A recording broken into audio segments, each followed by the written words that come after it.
अहमद साहब, अगर आपसे गुजारिश करूं, ये पाकिस्तान ने तो जाहिर है वीव गिवन आवर बिट, हमने अपनी तरफ से बिठाया दोनों फरीकैन को। अब क्या आप देखते हैं, ख़ासतौर पर सदर ट्रंप का जो मैंने आपको अर्ज़ किया, जो उनका पैगाम है सोशल मीडिया पर, उसके बाद कितनी होप्स आप अटैच कर रहे हैं इस पूरे अमल से? देखिए, पहली बात तो ये है कि अनडाउटेडली पाकिस्तान की तो कहते हैं ना कि ग्रेट एफर्ट बाय पाकिस्तान, बहुत उन्होंने पूरी रात जो है, जैसे वो शटल कॉक की तरह कभी इधर और उधर, उन दोनों जो थे डेलीगेट्स जो थे उनके साथ, और बीच में जो रोल, एक बड़ा पॉजिटिव रोल भी प्ले किया, सब कुछ करते रहे। और मेरा ख्याल है कि ईरान भी, उसका भी बड़ा पॉजिटिव एटीट्यूड था।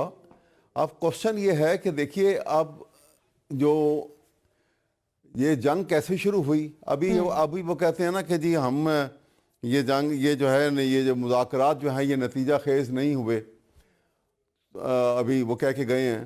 तो पहली सिटिंग है, बहुत सारे इशू हैं जो अभी रिजॉल्व होने की ज़रूरत है। लेकिन पहली बात तो ये है कि ये कहने से पहले ये बताएं कि जंग जब शुरू की थी तो उस वक्त इनके ज़हन में क्या था? It was without any calculation. क्या लेना चाहते थे, क्या करना चाहते थे, ईरान से क्या मुखासमत थी, ईरान का जुर्म क्या था? मेरा तो जहां तक ख्याल है कि ये कुछ कहें, न्यूक्लियर पावर का हवाला दें, किसी का हवाला दें, ईरान का सिर्फ जुर्म ये था कि वहां पे शाह ईरान के जाने के बाद एक इस्लामिक रेवोल्यूशन आया और शाह को डिपोज होना पड़ा। अदरवाइज तो यही शाह ईरान था और यही ईरान था, और ये अमेरिका का मिडल ईस्ट में और फार एशिया, साउथ एशिया में ये पुलिसमैन बनाया हुआ था उस वक्त। ट्रू। लेकिन रेवोल्यूशन के बाद एक इंडिपेंडेंट इस्लामिक रिपब्लिक वहां पे बन गई। हाँ। तो ये फॉल्ट उसका जरूर है, इसके अलावा ईरान का कोई फॉल्ट नहीं है। ना उसने किसी से अपना कोई ऐसा एक्ट ऑफ एग्रेशन शो किया है, ना वो किसी के साथ हमसायों से कोई लड़े झगड़े हैं वो। तो इसलिए ये बात जो है ये मिसकैलकुलेटेड थी आगे भी वॉर। और ये फॉल्स, मैं आपको ये बता दूं एक बात, जो सारी बात से चीज सामने आई है, आपने देखा कि जैसे वो आखिर में छोड़ के कि जी बस हम जा रहे हैं और ये देखी जाएगी। जेडी वैंस का आप कह रहे हैं, मालूम होता है कि ट्रंप और ट्रंप की वजह से ट्रंप और ट्रंप की वजह से उनके जो इमीडिएट जो सबऑर्डिनेट हैं, जो कैबिनेट मेंबर्स हैं, they are suffering from false arrogance. ये फॉल्स एरोगेंस है जो ईरान पे दिखाई जा रही है। और आपको एक, अगर आपने ये आज सुनी हो एक जगह पे उसकी स्टेटमेंट, जब सुबह ये वाकया हुआ है तो उसके बाद ट्रंप की एक स्टेटमेंट थी जहां पे वो एक तनबीह कर रहा था चाइना को कि चाइना जो है शुड स्टे अवे और हेल्पिंग ईरान, अदरवाइज इसके बड़े भयानक कॉन्सिक्वेंसेस होंगे।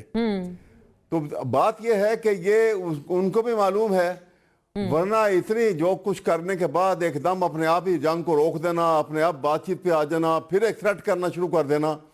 और एक जो स्टेट ऑफ होमर्स जो है, ये उनकी ईरान की टेरिटरी के अंदर है। It's a part of this water, is not international water. So they are legitimate right उनका है कि वहां से वो टोल। ये आपने बड़ा दिलचस्प सर एक पॉइंट उठाया है, बिकॉज ये ट्वीट में यही लिखा हुआ था जो मैंने अभी आपसे पढ़ी है, इनफैक्ट ये ट्रुथ सोशल वाली पोस्ट, कि दे सेड कि ये इंटरनेशनल वाटर है। मैं आपको बता दूं, ये हिले हुए हैं। देखिए ना, इसने वेनेजुएला के साथ क्या किया, आप बताइए। यूएनओ तो फेल होके बैठ गई। यूएनओ के फंक्शनिंग जो है, ये एक सुपर पावर का इस तरह से बिहेव करना और यूएनओ का खामोश बैठे रहना, ये क्या इंडिकेट कर रहा है कि यूएनओ का बिहेवियर तो ऐसे है कि जैसे वो अमेरिका की मिस है बस, इससे बियॉन्ड तो कुछ नहीं है। बहुत एक शदीद गुस्से का इजहार सर आपकी तरफ से। हाँ, अहमद अवैस साहब की तरफ से शदीद गम गुस्से का इजहार, ना सिर्फ अभी बल्कि जायज है। मौजूदा हाल पे अब तो दुनिया जो है वो टेक्नोलॉजी और इंफॉर्मेशन टेक्नोलॉजी की वजह से इतनी करीब आ चुकी है कि it has become global village. जी दुरुस्त। अब उसके वहाँ जो वाकया हुआ सारा, जो पेस्टिन का सारा जो वाकया हुआ है और जहाँ इसकी इन्वॉल्वमेंट है, सारे मुल्क के अंदर इसकी मुखालफत हो रही है। करेक्ट। इसी तरह से वहाँ उसकी उस पहलू पे भी आते हैं अहमद साहब, लेकिन बहरहाल मैं इजराइल इनिशियली का। मैं ये मेरा अर्ज था कि आपका जाहिर है आपका एक बड़ा एक गम गुस्से वाला रिएक्शन है और आपने उसको बड़ा भरपूर अंदाज में बयान किया। हुज़ैफा साहब, जिस तरह से मेज़ से मुज़ाकराती मेज़ से उठा गया उस पर भी शदीद गम गुस्से का इजहार किया अहमद अवैस साहब ने। आपके भी बतौर पाकिस्तानी एंड बतौर मतलब ग्लोबल सिटीज़न आपके भी क्या ऐसे मिलते जुलते तासुरात हैं अभी जो सदर ट्रंप का जो बयान आया है बिलखुसूस स्ट्रेट ऑफ हॉर्मुज़ के हवाले से, वो बड़ा अलार्मिंग है कि वहाँ से जो भी शिप गुजरेगा, टोल देने वाले जो शिप्स हैं उनको भी नहीं छोड़ा जाएगा और बख्शा नहीं जाएगा जो ईरान को टोल दे रहे हैं, ही सेज। जी, बहुत शुक्रिया मोना आलम साहिबा। एक तो मैं माफ़ी चाहता हूँ, आपका बड़ा प्राइम टाइम का ये स्लॉट है। तो एक्चुअली आई वाज़ ट्रैवलिंग, बड़ा शॉर्ट नोटिस पे कोऑर्डिनेशन हुआ इसलिए, क्योंकि screen is all about visual और इस तरीके से अच्छे रिजल्ट के बगैर बार-बार आपने फिर वक़्फ़ा भी लिया मेरे लिए। मैं एक तो माज़रत ख़्वाह हूँ जी और बड़ा आपको जी, मशकूर हूँ कि आपने हुकूमत का थैंक यू मौक़िफ़ जानने के फॉर लिए इतना पेशेंस दिखाई अंडरस्टैंडिंग। और जी जी, मुझे लाइन पर ही ज़रूर। रखा। देखिए, गुज़ारिश ये है कि पहली बात तो ये कि देखें, अहमद अवैस साहब की अपनी राय है, आप एक इंडिपेंडेंट जर्नलिस्ट हैं, कोई भी अपनी राय रख सकती हैं। हमारा इस मामले में बड़ा ही हसास और महदूद किरदार था। आपके सामने था, हमारा ये किरदार एक ऐसे ही था कि आपके घर में 2 मेहमान आएँ, किसी बात पर वो नाराज़ हों और आपने उन्हें फैसिलिटेट करना होता है। ना आप उनकी कोई सीक्रेट बात बाहर आकर कर सकते हैं, जो मेहमान नवाज़ी का एक असूल होता है। और दूसरी बात है कि मीडिएटर वैसे भी तल्ख़ बातों पे तबसरा करने से गुरेज़ करता है कि मेरी मीडिएशन पे कोई बात ना आए। पहली बात तो ये कि इस पूरे प्रोसेस के 3 मरहले थे। आपने देखा कि पहला तो ये था कि सीज़ फायर हो जाए, जो वज़ीर-ए-आज़म शहबाज शरीफ साहब की मेहनत और शबाना रोज़ उनकी जो एफ़र्ट थी, जो उन्होंने 3 साढ़े 3 4 साल डिप्लोमेसी पे खर्च किया अरसा, अल्लाह ताला के फ़ज़ल व करम से उसी ने फिर हमें रिवार्ड के तौर पर, आपने देखा कि पीएम साहब के ट्वीट के बाद सीज़ फायर हुआ। दूसरा बड़ा मुश्किल मरहला था कि 50 साल से, नहीं कि निस्फ़ सदी का किस्सा है, 2-4 बरस की बात नहीं। तो यानी दोनों तरफ के जो सियासतदान हैं, लीडरान हैं, पूरी एक-एक जनरेशन की उन्होंने ज़हनसाज़ी की है एक-दूसरे के खिलाफ।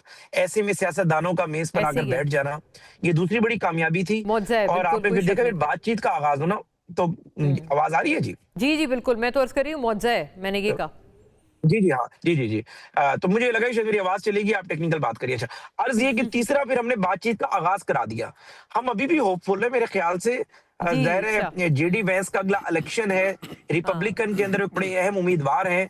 उन्हें विद इन पार्टी भी कुछ चीज़ों का ज़ाहिर है मुज़ाहमत का सामना होगा। जब उन्होंने जंग की मुखालफत की थी, ऐसे में वो यहाँ आए और पूरा एक लंबा, यानी 72 घंटे पहले जो एक-दूसरे के दुश्मन थे, एक-दूसरे की मारने की मनसूबाबंदी कर रहे थे और 72 घंटे बाद पाकिस्तान की एफर्ट से वो एक मेज़ पर बैठे हुए थे, खाना उन्होंने इकट्ठे खाया। तो अच्छा, कुछ नुकात पर इख्तिलाफ ज़रूर है मेरे ख्याल से, ज़रा खाना दोनों ने इकट्ठे अपनी-अपनी खाया, एक ये नैरेटिव भी आप बनाना है।